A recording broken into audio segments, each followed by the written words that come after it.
देखिए, तो आज हम लोग डिस्कस करने जा रहे हैं classification of material on a elastic property. Based on the elastic property किसी भी मटेरियल को हम लोग कैसे क्लासिफाई करते हैं, तो आज डिस्कस करेंगे। तो देखिए, based on the elastic property हम लोग तीन तरीके से क्लासिफाई करते हैं।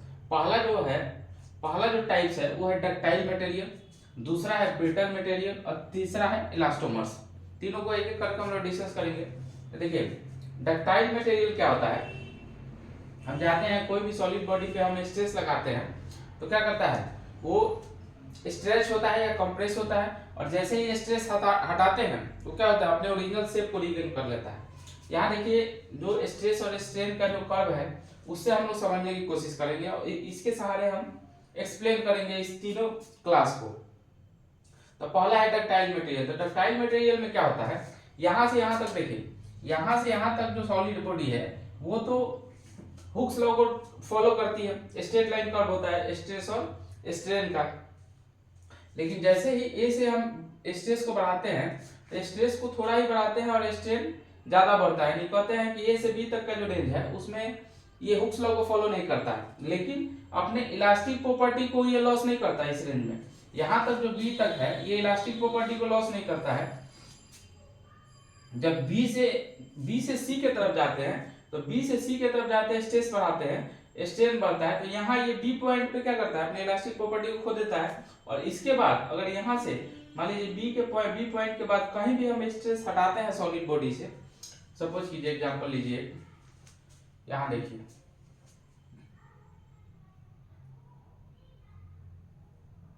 यहाँ समझिए, ये एक रॉड है, आयरन रॉड है, सपोज मान लीजिए, इस पे एक नीचे एक फोर्स लगा रहे हैं। देखिए, फोर्स लगा रहे हैं कहने का मतलब कि इस पे स्ट्रेन लगा रहे हैं, स्ट्रेन लगा रहे हैं तो ये बॉडी क्या होगी, स्ट्रेच होगी। तो स्ट्रेच होगी तो जैसे जैसे वो स्ट्रेस बढ़ाएंगे वैसे स्ट्रेन क्या होगा, स्ट्रेच इसमें बढ़ेगा।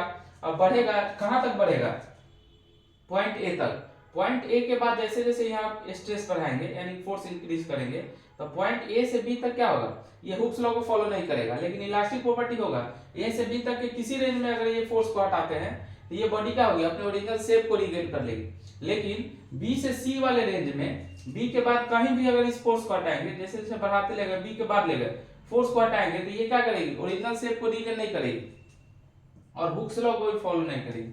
लेकिन बी से सी तक, और सी के बाद क्या करेगा, सी के बाद भी ये हुक्स लॉ को फॉलो नहीं करेगा, लेकिन सी से बढ़ाते चले जाएंगे अगर फोर्स को तो ये एक ऐसा पॉइंट आएगा डी, जहां पे ये इसको बोलते हैं ब्रेकिंग पॉइंट। जहां तक डी तक ये बॉडी सरवाइव करेगी, लेकिन डी के बाद जैसे ही स्ट्रेस को बढ़ाएंगे ये बॉडी का क्या होगी, ब्रेक कर जाएगी। तो डक्टाइल मटेरियल में क्या होता है, ए से लेके और डी तक का जो रेंज है वो ज्यादा होता है, यानी कि ये रेंज ज्यादा होता है, जिसके चलते क्या करते हैं, इस डक्टाइल मटेरियल को हम दूसरा शेप देने में कामयाब हो जाते हैं। क्योंकि ये बी के बाद क्या करेगा, ये ओरिजिनल शेप को रिगेन नहीं करेगा और रिगेन नहीं कर पाएगा, जिसके चलते हम इसको क्या कर देंगे, दूसरा शेप दे देंगे। जैसे हम लोग आयरन और एल्यूमिनियम को लेते हैं, आयरन का भी हम लोग दूसरा चीज मतलब उसको एक्सट्रैक्ट करके बना लेते हैं। एल्यूमिनियम का भी क्या करते हैं, बर्तन वगैरह बना लेते हैं। किस कारण, इसके डक्टाइल प्रॉपर्टी के कारण, क्योंकि ये लंबे रेंज में ये अपना शो करता है कि हम ओरिजिनल शेप को रिगेन नहीं कर पाएंगे। ठीक उसी तरह ब्रिटल मटेरियल में, ये ब्रिटल मटेरियल में क्या होता है, ये ए से डी तक का जो रेंज है बहुत कम होता है। जैसे ही ये अपने हुक्स लॉ को फॉलो करना बंद करेगा, ये बी क्या हो जाएगा, ये दोनों रेंज क्या हो जाएगा, बहुत कम हो जाएगा। यहाँ से थोड़ा सा भी स्ट्रेस बढ़ाएंगे तो ये क्या हो जाएगा, ये ब्रेक कर जाएगा। तो इस ब्रिटल मटेरियल को जो शेप में रहता है उससे दूसरा शेप देना इतना आसान नहीं होता। जैसे कि हम ग्लास का एग्जांपल लेते हैं। ग्लास क्या है, ब्रिटल मटेरियल है, ये से डी तक का रेंज जो है ये आयरन एल्यूमिनियम ज्यादा शो करता है, लेकिन ग्लास में ऐसा कुछ नहीं है। जैसे ही ये हुक्स लॉ के पॉइंट के जैसे बाहर जाएंगे, इलास्टिक लिमिट से जैसे ही हम लोग बढ़ते हैं वैसे क्या करता है, ये ग्लास ब्रेक कर जाएगा, इसलिए इसको बोलते हैं ब्रिटल मटेरियल। और तीसरा है इलास्टोमर्स। इलास्टोमर्स क्या होता है, इलास्टोमर्स ऐसा मटेरियल है जो हुक्स लॉ को फॉलो ही नहीं करता है। हुक्स लॉ क्या कहता है कि स्ट्रेस डायरेक्टली प्रोपोर्शनल होता है स्ट्रेन के, लेकिन ये इलास्टोमर्स ऐसा मटेरियल होता है जो हुक्स लॉ को फॉलो नहीं करता। अगर स्ट्रेस हम बढ़ा दिए, स्ट्रेस को डबल कर दिए, तो हो सकता है स्ट्रेन क्या हो जाए 4 टाइम्स हो जाए। स्ट्रेस बढ़ा है 2 टाइम्स, स्ट्रेन कितना बढ़ जाएगा 4 टाइम्स। ऐसा कौन सा मटेरियल होता है? तो सिंपल एग्जांपल हमारे पास एक रबर का है। रबर पे अगर फोर्स लगाएंगे, अगर थोड़ा सा भी फोर्स लगाएंगे तो रबर क्या होता है, ज्यादा स्ट्रेस हो जाता है। तो रबर ऐसा मटेरियल है जो हुक्स लॉ को फॉलो ही नहीं करता है।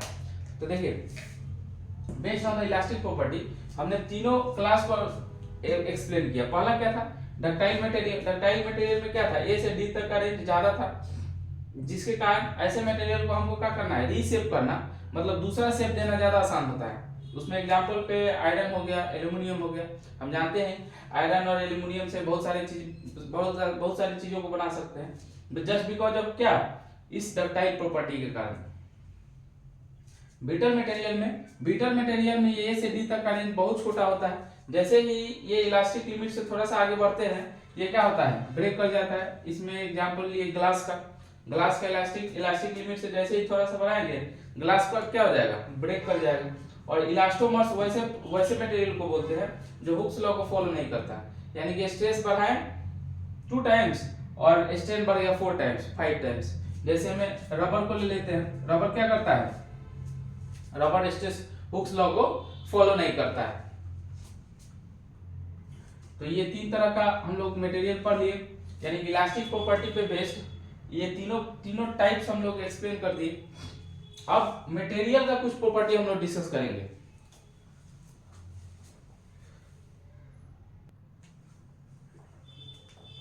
देखिए, किसी भी सॉलिड मटेरियल का हम लोग 2 प्रॉपर्टी डिस्कस करेंगे। एक होता है इलास्टिक फटीग और एक होता है क्रीप। इलास्टिक फटीग क्या होता है, जब भी कोई मटेरियल पे रिपीटेड स्ट्रेस हम लगाते हैं, जैसे मान लीजिए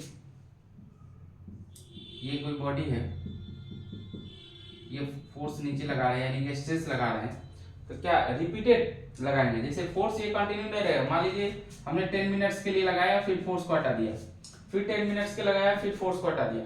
तो जैसे ही रिपीटेड स्ट्रेस इस पे लगेगा, ये मटेरियल क्या होगा, धीरे धीरे कमजोर होता चला जाएगा, ये अपना स्ट्रेंथ खोता हुआ चला जाएगा।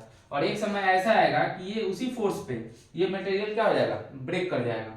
तो जैसे ही मटेरियल ब्रेक करेगा, इसी प्रॉपर्टी को हम लोग बोलते हैं इलास्टिक फटीग।